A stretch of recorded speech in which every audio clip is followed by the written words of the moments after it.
और इंदौर में ईडी की बड़ी कार्रवाई सामने आई है। रुचि सोया के पूर्व मालिक राजेश सहारा के ठिकानों पर रेड पड़ी है। पलासिया स्थित बंगले पर ईडी की टीम पहुंची है। पूर्व मालिक कैलाश कालरा के घर छापेमारी हो रही है। 2021 में 58 करोड़ के लोन घोटाले में एफआईआर दर्ज हुई थी और मामले में ईडी की टीम कार्रवाई कर रही है।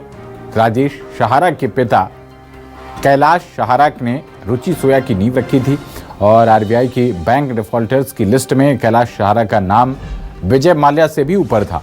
उन पर बैंक से 3,225 करोड़ रुपए कर्ज लेकर नहीं चुकाने का आरोप लगा था और इसी को लेकर अब ईडी पहुंची है, छापेमारी कर रही है।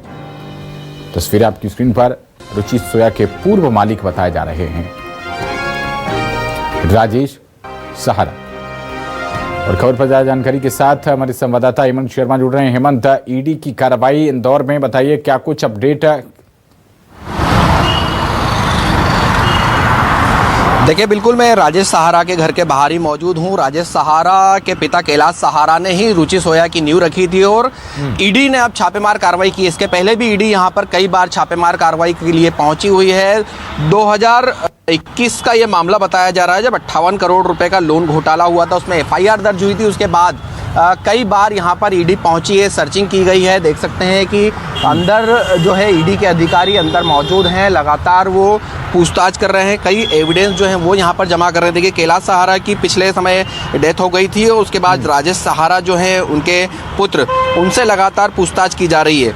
ये कई बैंकों से डिफाल्टर है। 3225 करोड़ रुपए का कर्ज लेकर नहीं चुकाने का आरोप जो है वो राजेश सहारा के ऊपर है। फिलहाल ईडी की जो टीम है वो अंदर कार्रवाई कर रही है। कई दस्तावेज जो है वो यहाँ पर जुटाए जा रहे हैं। पहली बार नहीं है कि राजेश सहारा के वहाँ ईडी की टीम पहली बार पहुंची हो। इसके पहले कई बार ईडी की टीम राजेश सहारा के घर छापेमार कार्रवाई के लिए पहुंची है और लगातार जो कार्रवाई है वो यहाँ पर की जा रही है। इसके पहले भी कार्रवाई जो है वो ईडी की गई थी।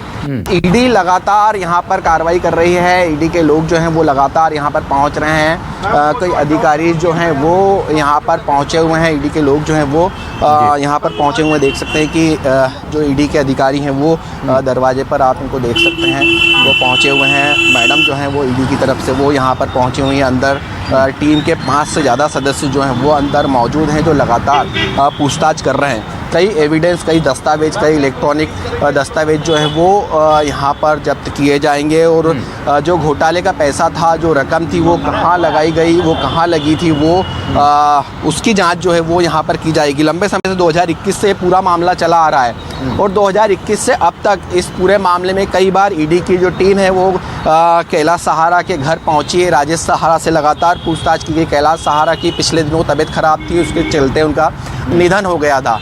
उसके बाद से लगातार ईडी की जो कार्रवाई है वो पूछताछ की कार्रवाई जो है वो लगातार चलती रही और अब ईडी की जो टीम है वो पहुंचकर सर्चिंग कर रही है, दस्तावेजों को खंगाल रही है। राजेश सहारा अंदर मौजूद है, उनसे जो टीम है वो यहाँ पर पूछताछ कर रही है। अंदर ईडी के कई अधिकारी जो हैं वो मौजूद हैं और लगातार अधिकारियों का आने का सिलसिला जो है वो देखा जा सकता है कि जारी है। ईडी के अधिकारी से ये कैलाश सहारा के घर के अंदर गए हैं और लगातार इस पूरे मामले में बारीकी से पूछताछ, कड़ाई से पूछताछ, हर एंगल पर पूछताछ जो ईडी की टीम करेगी। कई दस्तावेज यहाँ से जब्त होने की संभावना, इलेक्ट्रॉनिक एविडेंस, जो लोन लिया गया था उस लोन का पैसा कहाँ कहाँ लगाया, कहाँ इन्वेस्ट हुआ है, उसकी जानकारी लगातार 2021 से ईडी की टीम लगाने में जुटी हुई है। ईडी ने पूरे दस्तावेज निकाले, ईडी ने इनके अकाउंट्स को चेक किया। अकाउंट्स के अंदर जो पैसा आया था उसके अंदर कई बैंक अधिकारियों की मिली भगत की भी संभावनाएं जताई जा रही है कि बैंक अधिकारियों के साथ मिली भगत कर इतना बड़ा लोन जो है वो यहाँ पर कैलाश सहारा ने उस समय लिया था। उनके पुत्र जो है राजेश सहारा से इस पूरे मामले में पूछताछ की जा रही है। रुचि सोया एक बड़ा ब्रांड था जिसकी नींव कैलाश सहारा ने इंदौर में रखी थी। जी हेमंत, अभी तक कितने लोग रडार पर हैं ईडी के? जो आपने बैंक अधिकारियों के संलिप्तता की भी बात कही है, क्या उन पर भी गाज गिर सकती है, उनसे भी पूछताछ की जा सकती है इस मामले में? देखिए बिल्कुल अकाउंट में ट्रांसफर करने से लेकर जो प्रक्रिया शुरू होती है लोन देने की, उस प्रक्रिया के अंदर बैंक के कई अधिकारी शामिल होते हैं। उन अधिकारियों के ऊपर भी यहाँ पर ईडी शिकंजा अपना कस सकती है। किस आधार पर इतना बड़ा लोन दिया गया था, और लोन जब दिया गया तो इसको चुकाने के लिए क्या कुछ इन्होंने प्रयास किए हैं, लोन की रिकवरी कैसे की गई, लोन की रिकवरी क्यों नहीं हो पाई, इन सभी बिंदुओं पर ईडी लगातार पूछताछ करेगी, जांच करेगी। क्योंकि जो अधिकारी अगर इसमें इतने बड़े लोन में सम्मिलित होते हैं तो उनके ऊपर भी गाज गिर सकती है, क्योंकि करोड़ों रुपए का ये लोन है, करोड़ों रुपए का मामला है। और उसके बाद ये पैसा रोटेट होकर रुचि सोया से किन किन कंपनियों के अंदर डाइवर्ट हुआ, किन किन कंपनियों से इस पैसे को विड्रॉल किया गया, कहाँ कहाँ इन्वेस्ट हुआ, ये पूरी अकाउंट्स की जानकारी जो ईडी के पास मौजूद है। ईडी इस पूरे हर एक पहलू पर बारीकी से जांच करने में जुटी हुई है।